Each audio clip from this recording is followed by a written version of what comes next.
안녕하십니까. 저는 법무법인 세종의 조정희 변호사라고 합니다. 다시 한번 인사드리겠습니다. 제가 미리 좀 양해를 좀 구해야 될 게, 제가 지금 감기에 걸렸습니다. 그래서 중간중간에 좀 기침 소리가 좀 날 수 있는데 좀 어여삐 봐주셨으면 좋겠고요. 제가 발표를 맡은 주제는 가상통화를 어떤 법으로 규제할 것인가에 대한 것입니다. 세 가지 목차로 나눠봤습니다. 가장 기본이 되는 것이 어떻게 정의할 것인가 라는 게 문제가 되고요. 그 다음에 이제 가상통화를 어떻게 규제할 것인가. 물론 과세도 규제 범죄에 포함이 되는 것입니다만은 과세 부분을 좀 따로 논해봤습니다. 첫 번째로 어떻게 정의할 것인가를 보겠습니다. 가상통화에 대해서 정의를 하기 전에 가상통화에 대해서 상당히 많은 오해들이 있습니다. 그것들을 좀 먼저 FAQ죠. 가장 많이 나오는 질문들, 그거를 좀 몇 개를 좀 선정해 봤습니다. 첫 번째는 가상통화와 암호통화에 대해서 이게 같은 말이냐 다른 말이냐라는 것입니다. 방금 임명한 팀장님께서도 말씀 주셨지만은 거래계에서는 암호통화라는 말을 훨씬 많이 쓰고 있습니다. 그렇지만 법률적으로 전 세계의 법률들을 쭉 보게 되면은 암호통화보다는 가상통화라는 말을 훨씬 더 많이 사용하고 있는 걸 알 수 있습니다. 법률적으로는 사실은 가상통화와 암호통화가 엄격하게 구분되는 개념입니다. 지금 일반적으로 받아들여지는 암호통화의 정의는 교환의 수단으로 사용하기 위해서 고안된 디지털 자산으로, 여기까지는 뭐 가상통화와 비슷합니다. 근데 거래를 안전하게 보호하고 추가적인 단위의 생성을 통제하고 자산의 이전을 증명하기 위해서 암호화 기술을 사용하는 것이다 입니다. 그러니까 가상통화 중에서 암호화 기술이 적용된 거를 이제 암호통화라고 보는 것이죠. 이거는 사실상 법 기술적인 측면에서 가상통화로 정의하는 게 바람직한지 아니면 암호통화로 정의하는 게 바람직한지의 차이를 가져옵니다. 이따 보겠습니다. 그 다음에 좀 많이 흔히 이해가 되는 게 있습니다. 가상통화는 싸이월드 도토리 같은 거 아니냐라는 얘기인데요. 사실 싸이월드 도토리는 전자금융거래법상 정의된 개념입니다. 전자화폐나 선불전자지급수단, 도토리 같은 경우에 선불전자지급수단으로 정의가 되어 있고요. 전자화폐는 사실 선불전자지급수단의 용처를 좀 더 확대를 해놓은 겁니다. 그리고 환금 의무에 대해서 좀 더 많은 환금 의무를 인정을 하고 있고요. 근데 전자화폐가 우리나라 법상 정의가 돼 있다는 것 자체도 모르시는 분들이 많습니다. 실제로 정의가 돼 있고요. 실제로 금융결제원에서 K캐시라는 것을 만들어서 시도를 했었습니다. 근데 아주 처절하게 실패를 했죠. 이게 유일한 사례로 지금 남아있고, 선불전자 지급수단은 굉장히 많은 사례들이 있습니다. 싸이월드 도토리나 기프트카드, 스마일캐시, 우리가 주변에서 사용하는 돈을 미리 주고선 충전해서 쓰는 것들이 전부 다 선불전자 지급수단이라고 보시면 됩니다. 선불전자 지급수단과 가상통화는 발행의 주체, 그리고 발행 주체가 환금 의무를 지는지, 그리고 사용처 등에서 아주 큰 차이가 있고요. 아주 쉽게 얘기하면은 도토리는 미리 현금으로 충전해서 쓰고 싸이월드에서만 쓰이고, 싸이월드가 동액 상단의 돈으로 바꿔줄 의무가 있습니다.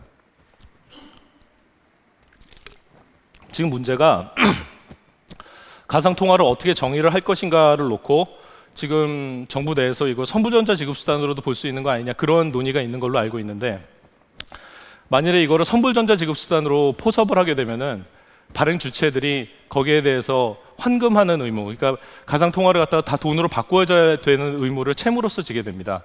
사실상 가상통화와 관련된 비즈니스가 다 없어지게 될 가능성이 있죠.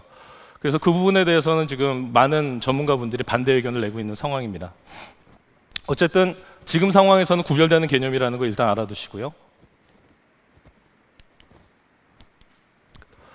그 다음에 가상통화는 법정 통화가 될 수 있냐, 이런 이야기가 있습니다. 가상통화가 어떻게 법정 통화가 될 수 있지? 이런 의문을 제기하시는 분들이 많은데요. 한국은행법 47조에 화폐 발행권은 한국은행만 가진다라고 정의가 되어 있습니다. 그렇기 때문에 사실상 우리나라에서도 그렇고 해외에서도 마찬가지입니다. 가상통화가 법정 통화가 될 수 있다고 규정하고 있는 곳은 없고요. 다만 유닛 오브 어카운트, 계산의 단위라는 표현을 많이 쓰고 있습니다. 이 개념은 사실 우리나라 법으로는 굉장히 낯선 겁니다. 사실 이게 외국법에서는 외국법상 가상통화의 정의를 찾아보면 유닛 오브 어카운트라는 말이 굉장히 많이 나옵니다. 이게 사실 역사적인 연원이 있는 단어인데요. 그 프랑스 중세 때 쓰였던 리브르 트루누아라는 그 통화가 있습니다. 이거는 프랑화가 생긴 이후에도 계속 통용이 됐었고요.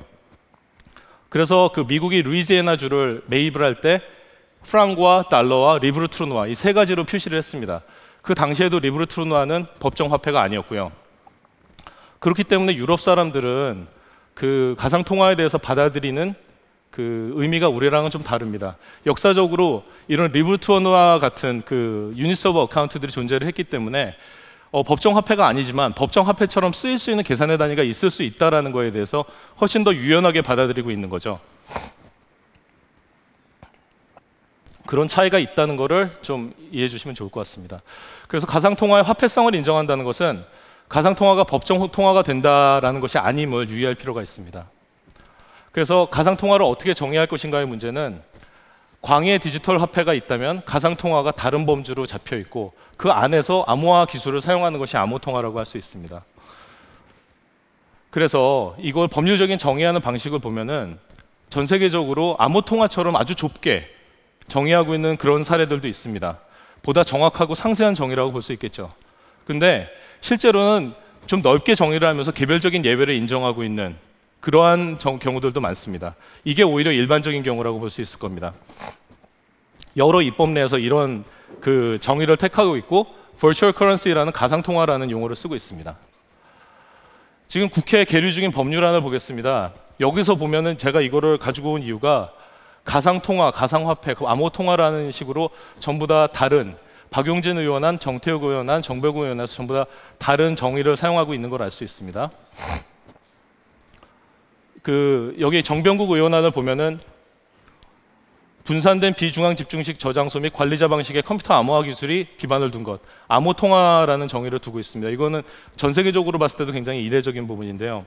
여러 번 말씀을 드린 거지만 여기 있는 정의들 중에 하나가 우리나라의 그 적법한 정의로 받아들여질 가능성이 있습니다. 근데 여기 계류 중인 법안들 같은 경우에는 기본적으로 가상 통화를 합법적인 범주로 끌어들이려는 시도라고 볼 수가 있고요. 최근에 2018년 3월에 재윤경 의원안이 나왔습니다. 이따 설명드리겠지만 재윤경 의원안은 특정 금융거래정보의 보금이 이용되에 관한 법률 개정안입니다. 이것은 사실은 규제법이죠. AML 의무를 그 돈 세탁 방지 의무를 좀 더 강하게 부과하는 법률입니다.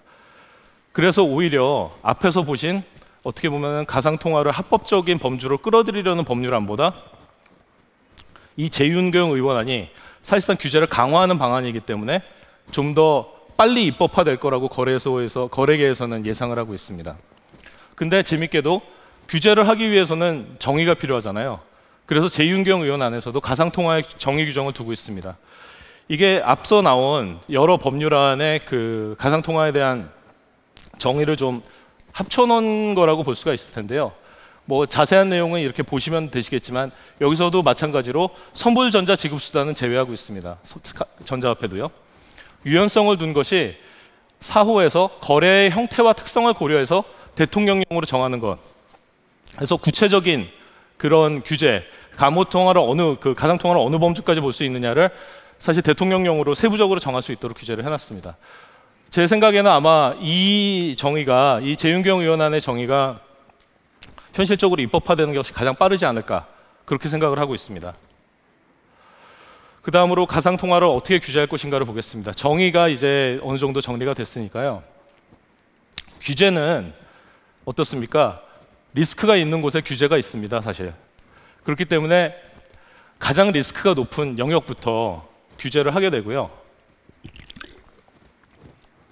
첫 번째는 악용의 가능성입니다. 가상통화의 그 탈중앙적 특성으로 인해서 자체적으로 가지고 있는 위험이라고 볼 수가 있을 텐데요. 레귤레이터들이 제일 먼저 보는 건 탈세의 위험이죠. 그러니까 세금을 포탈할 수 있는 수단으로 쓰일 수 있다는 것. 두 번째는 그 돈 세탁에 쓰일 수 있다라는 그런 그 근본적인 위험이 있습니다. 이런 위험이 있고요. 두 번째로는 유통시장의 위험이 있습니다. 가상통화의 유통시장은 거래소죠. 거래소에 수많은 그 이용자들이 거래소에서 그 가상통화를 거래하고 있는데 그 사람들한테 충분한 공시가 이루어지지 않고 시세 조정 등의 불공정 거래 행위들이 일어나고 있는 현실이고 이것 때문에 규제 필요성이 높다고 얘기하고 있습니다. 그 다음에 이제 발행 시장입니다. 가상통화의 발행 시장이라고 하면 ICO 관련 리스크죠. ICO에 대해서는 많이들 알고 계실 테니까 거기에 관련된 위험들이 얼마나 높은지 알고 계실 겁니다. 결국 이 세 가지 영역에서 개별적인 해법들이 나와야 되는 것이고 개별적인 법률안들이 나올 필요가 있습니다. 그래서 악용 가능성에 대한 규제로는 과세 관련 법률을 정비를 하고 자금 세탁 방지법을 개정하는 방안이 필요할 겁니다. 재윤경 의원안이 여기에 속하기 때문에 가장 빨리 될 거라고 예상을 하는 것이고요. 유통시장에 대한 그 규제로는 거래소를 규제하는 법률이 있어야 하고 거래소들에 대한 자율 규제안, 지금 블록체인 협회에서 하고 있는 자율 규제안 같은 것들이 필요합니다. 자세히 보겠습니다. 발행시장에 대한 규제는 지금 현재도 사실 적용이 되고 있다고 봐야 됩니다. 왜냐하면 자본시장법에 이미 증권에 관련된 규제들이 있고 증권으로 분류가 될 수 있는 토큰들에 대해서는 이미 규제가 되고 있다고 봐야 되기 때문에 근데 문제는 기준을 거래계에서 사람들이 기준을 잘 모르겠다는 거죠. 어디서부터 어디까지가 증권에 해당하고 어디서부터 어디까지가 그 ICO가 가능한 토큰인지 모른다. 그거가 이제 그 기준을 정립하는 게 가장 중요한 이슈가 될 것 같습니다. 첫 번째로 악용 가능성에 대한 규제를 보겠습니다. 다들 알고 계실 것 같은데 2018년 1월 31일에 금융정보분석원 FIU에서 자금 세탁 방지 가이드라인을 내놨습니다. 특근법 시행 관련 가이드라인이고요. 무시무시합니다. 그 자금 세탁 및 공중 협박 자금 조달 행위를 방지한다. 의무자는 금융회사 등입니다. 특근법의 수범자는 금융회사 등이거든요. 아직은 거래소까지 포함이 안 돼 있습니다. 그런 금융회사 등이 고객이 거래소임을 알았을 때는 강화된 고객 확인 의무가 있습니다. Enhanced Due Diligence라고 해서요. 가상통화 취급업소임을 인식한 경우 그 고객이 제대로 하고 있는지 관리 감독해라 라는 내용입니다. 사실상은. 그래서 실명 확인 입출금 서비스, 본인이 확인된 이용자 은행 계좌하고 거래소의 동일은행 계좌 간에만 입출금을 허용하는 서비스를 채택하지 않으면 거래를 못하게 하겠다라는 게 이 거래 가이드라인의 핵심입니다. 이게 굉장히 거래소들 사이에서 좀 문제가 많이 생겼죠. 그래서 이 실명 확인 입출금 서비스 제공과 관련된 위험의 상당 부분을 은행들한테 부담을 시켰습니다. 거래소한테 실명 계좌 서비스를 하고 그거를 제대로 이행을 안 하거나 시행 과정에서 문제가 생겼을 때는 은행이 책임을 져라. 이런 식으로 하면 은행이 무서워서 하겠습니까? 그래서 지금 사실 실명 확인 입출금 서비스가 확대되지 못하고 있는 것이죠. 그래서 많은 거래소들이 중소형 거래소들이 법인 계좌를 사용하고 있습니다. 근데 사실 이 법인 계좌를 사용하고 있는 게 벌집 계좌 이슈도 있지만 이 가이드라인의 정면 위반이라는 게 문제입니다.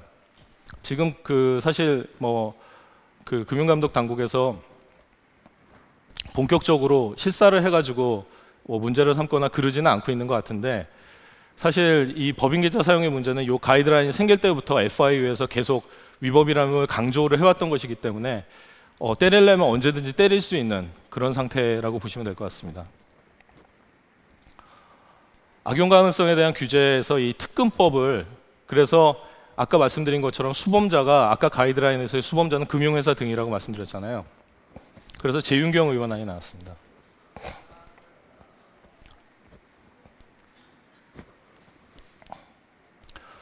재윤경 의원안의 핵심은 그 특근법서의 수범자의 가상통화 취급업소를 아예 포함을 시키는 겁니다. 그 전에 가이드라인은 금융회사들한테 야 고객이 거래소인 거 알면은 너네들이 다 책임져 였는데 이제는 아예 그 수범자의 가상통화 취급업소를 포함시키겠다는 거죠. 그래서 거래소가 보관, 관리, 알선 등을 위해 가상통화를 금융자산과 교환하는 거래를 특근법상의 의무가 적용되는 대상 거래로 규정을 했습니다. 그래서 가상통화 취급업소는 신고 의무가 있고요. 가상통화 취급업소는 이용자의 거래 내역을 분리해서 관리하는 등 대통령령으로 정하는 사항들을 이행을 해야 됩니다. 모든 거를 다 법률에 규정을 할 수 없기 때문에 대통령령으로 정하는 사항들을 많이 위임을 해놓은 상황입니다. 그 위반에 대한 과태료를 1천만 원에서 1억 원으로 증액을 했고요. 이게 시행이 될 경우에는 가상통화 취급업소들은 은행 등 금융기관 수준의 의심거래 보고, 고액 현금거래 보고 의무 등은 부담하게 됩니다. 이게 왜 문제가 됐냐면은 이거 갖추는데 돈이 굉장히 많이 듭니다. 시스템을 갖추는 것, IT 시스템을 갖추는 데도 돈이 많이 들고요. 그래서 요즘 거래소들을 자문을 드릴 때는 아예 금융회사 수준의 전산 시스템, 위험 방지 시스템 이런 것들을 갖추라고 미리 권고를 드리는 편입니다. 어차피 그렇게 될 방향이라고 보기 때문이죠. 그 다음으로 유통시장에 대한 규제를 보겠습니다. 이건 이제 거래소에 대한 규제를 구체적으로 보는 건데요. 아까 많은 법률들이 계류되어 있는 거 보셨을 겁니다. 그 안에 거래소에 대한 규제들이 다 포함이 되어 있습니다. 근데 아직은 입법화가 되지 않고 있죠. 그래서 많은 부분을 그 자율규제안에 맡겨놓고 있는 상황입니다. 그래서 한국 블록체인 협회가 생기면서 2017년 12월에 자율규제안을 만들었습니다. 예치자산을 보호하기 위한 장치를 마련하는데 자본금 20억 원, 원화 예치금은 100% 금융기관에 보관하고 가상통화의 70%를 콜드 스토리지. 콜드 스토리지는 인터넷에 연결되지 않은 저장소를 얘기를 하는 겁니다. 거기에 보관하고 그 거래소 교유재산과 교환 유보되는 재산을 분리 보관하면서 그 교환 유보 재산을 공시하도록 하고요. ICO 프로세스에 대해서 투명성을 제고해라. 그리고 본인 계좌 확인 및 본인 계좌 확인을 강화하고 1인 1계좌만 입출금을 관리해라. 이런 것들을 자율규제안으로 내놨습니다. 그 세부적인 사항들이 있고요. 그래서 요 자율규제안을 지금 현재 거래소들이 준수하고 있는지 그것들을 심사를 해가지고 6월 초에 마무리가 된다라고 합니다.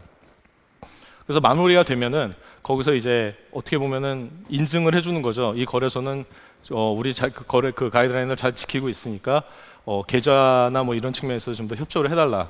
그런 그 무브를 그런 방향으로 나가려고 지금 생각을 하시고 있는 것 같습니다. 아까 발의된 입법들 전자금융거래법, 가상화폐에 대한 특별 법안 등 굉장히 그 대표적으로 세 개의 법안들이 지금 계류가 되어 있는데요. 여기서 특이할 만하신 거는 사실 이 금액을 보시면 됩니다. 자율규제안에서는 20억 원으로 해놨는데 자본금에 대해서 이제 박용진 의원 안에서는 5억 원, 정태욱 의원 안에서는 30억 원, 그리고 정병국 의원 안에서는 1억 원 이런 식으로 해놨죠. 그리고 정병국 의원 안에서는 게다가 등록 의무로 해놨습니다. 그러니까 지금 여러 가지 의원안들이 있고 거기에 대해서 논쟁이 벌어져야 되는 상황인데 의원안만 지금 들어가 있고 논쟁은 아직 활발하게 이루어지지 않고 있는 상황이라고 보시면 될 것 같습니다. 이런 법안들에 대해서는 그 정부가 결국 시장에 지나치게 개입하지 않으면서 필요한 경우에만 제한적으로 개입하는 방향이 바람직하지 않은가. 그 법률을 만들어 놓고 제한적인 부분에 있어서만 자율규제안으로 통제하는 게 바람직하다고 생각을 합니다. 유통시장에 대한 규제로서 말씀드리는 결론은 바로 그거고요.